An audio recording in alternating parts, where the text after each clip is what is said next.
Today we're talking about how to match your message to your audience. So you're not just saying what you want to say, but what they actually want to hear. Because when we don't, it may feel like you're joining a neighborhood barbecue. You're walking in, and before even you can say hi, they shoved a paper plate into your hand, loaded with ribs, devil eggs, and a jello from 1983. But you're gluten-free, vegan, and really just want an iced tea. Instead, you're holding a glass of something suspiciously red, and someone's aunt yell, "Eat!" at your face. That is exactly what it feels like when you don't take time to understand your audience. You serve them what you like, not what they came from. In the corporate settings, even if it's just another weekly update or one more all hands, the people in the room are real people with a narrow attention, inbox fatigue, and that one coworker whose kid just called about forgotten lunch and PE uniform. Knowing whom you're speaking to helps you to choose the right stories, avoid sounding like a corporate robot, actually land your message. And honestly, it makes you feel less like you are free-falling through the HR prepared PowerPoint deck. So how do you get to know your audience? Whether it's a big webinar or a workshop, send a short pre-event form, but not the vague "what do you want to learn" form. Something like, what is one thing that drives you nuts on this topic? Or, what is a situation when something is totally fell apart for you? Think of it like preparing for a potluck. You wouldn't just show up with a hot tuna casserole unless you knew that somebody actually asked for it. Otherwise, this dish is going to sit next to the untouched veggie tray. The 4 types of audiences and how to keep each of them awake. Let's keep it simple. Every audience falls into 4 buckets based on 2 things. How much do they know, experts, and how much do they care, motivation. High expert, high motivation. This is your dream audience. They are experienced and excited to learn. Think of people who love TED Talks, who read industry blogs for fun, and who have strong opinion with Slack threads. With them, you can go deep, and you don't have to simplify. You can even joke around and ask thought-provoking questions. Who here have tried the strategy and then end up questioning all their choices before 9 a.m.?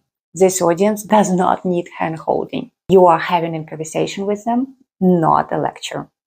Number 2, high experience, low motivation.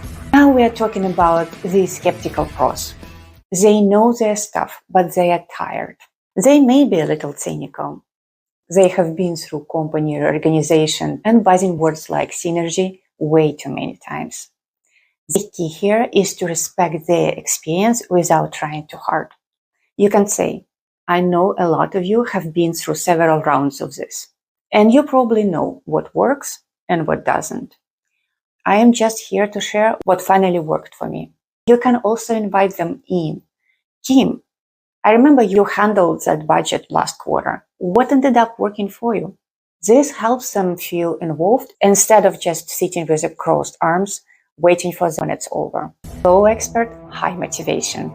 This group is new, but eager. Think about interns, new hired, or someone who just found you.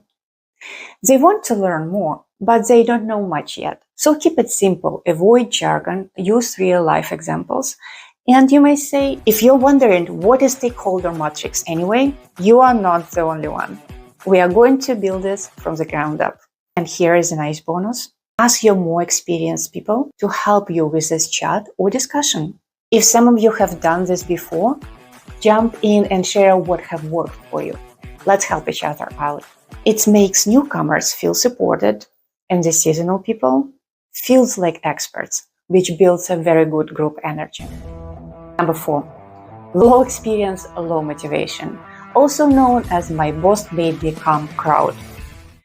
You have folks who survive on the iced coffee and they're already halfway checked out. Your job, get their attention fast. Start with something like, "I get it, you are busy, maybe you don't even want to be here.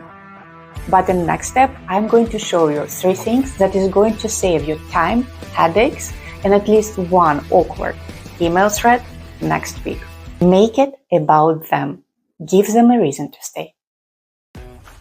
Don't forget the final touch, connection.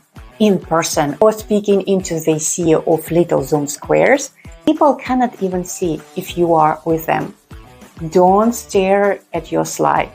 Don't talk like you're reading a script. And please, don't lock your eyes with one person, ignoring the rest like they are a background furniture.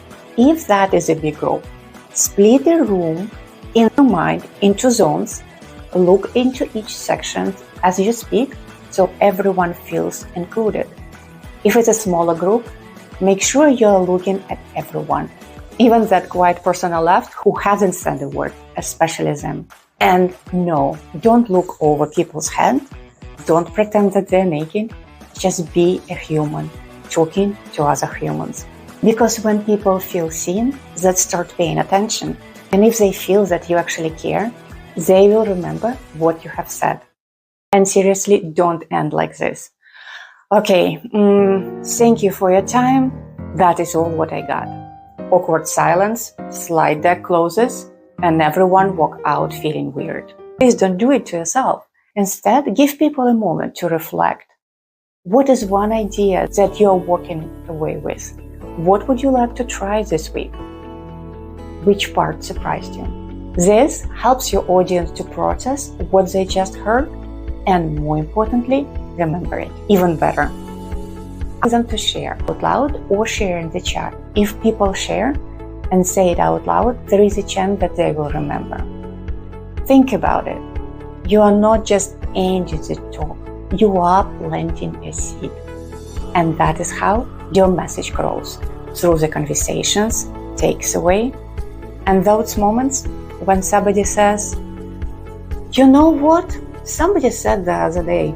That happens long after you have logged off or walked off the stage. So close off with some tangible actions or thoughts.